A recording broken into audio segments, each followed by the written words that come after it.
I wrote this poem while I was on a really touristy thing on a boat where you look at all the alligators, and there was a really annoying guy at the door. It's called To Live Inside a Person.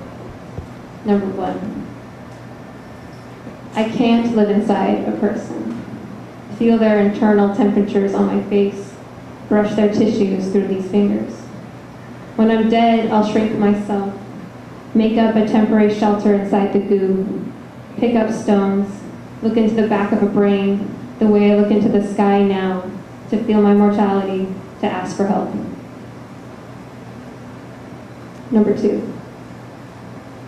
Drop the sack potatoes on the floor, pinch a child, drop my change down the drain, hold in a goggle breath for a while, blow it into a loose-necked bottle, throw the breath bottle in with the laundry, watch the whites and the green become a fin, jump through ice, and wave off my beliefs like a dog. This is the most fun one. The way the South smells. New Orleans smells like New York in the summer, piss and meat and ripe garbage, but also with sweat bundled in fruit. The burnt pokes that hold up the balconies of the French anorexic streets look like a spilled voodoo cup of rodent bones, built by wrists and ankles in the arms of a watch. All the gas stations in the South smell the same. Cooked mayo and cheese with the little bits of shrimp, a hanging carcass pinned to a laundry line, and the fur still dewy and matted. Old cigarettes on clothes that have been sweated through, what I imagine a stroke to smell like. Wet socks or panties that have been forgotten behind a door, a dusty cabin quilt, taxidermy embalmed with Velveeta cheese, hot milk diffused by an old air conditioner, and chlorine and vinegar of a window cleaner, the artificial air.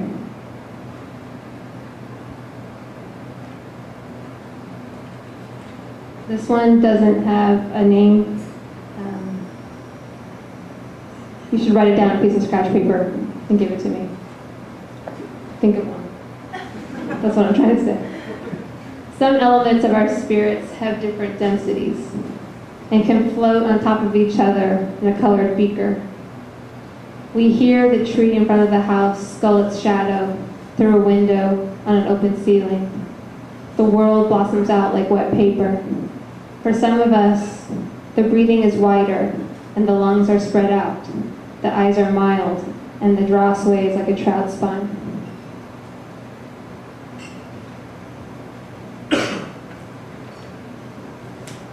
Is that a bored cough or a real one? That was a real cough. You don't look sick.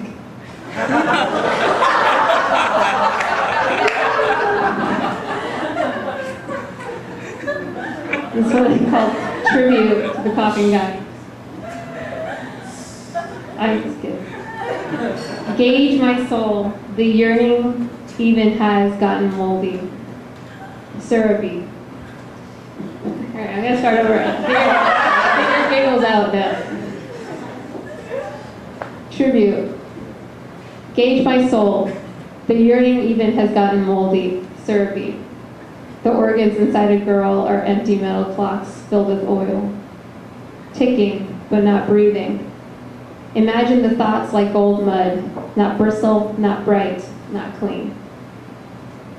I am still too sad to not need answers, whole potatoes, whole eggs, to gorge the river and watch it over my open eyes, a speaking light.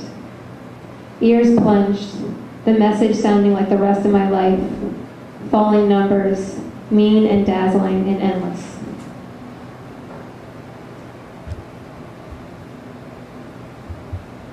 The last one, and I wrote it about my surfer girlfriend. The universe tugs on its own tail, pushing and pulling the string of glass eyes and dark density around through the mud of space like a wheel caught. The ocean is a microcosm of this, trying to eat its own body of lightning. I am standing stomach deep.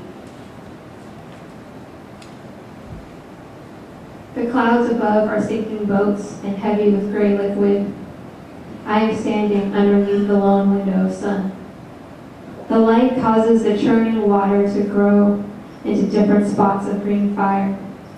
The light, the movement which broods, the salt, 10,000 bees, the white trails where the sea's fingers have dug into, is shaking my body like a metal box of coins.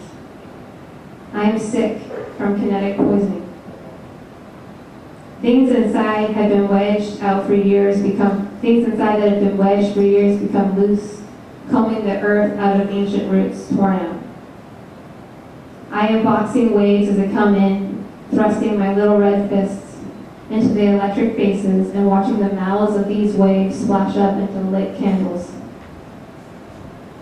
She said that she was drying out with the fruit like a fish, and she ran out with her purple feet into the lighted moving jewel.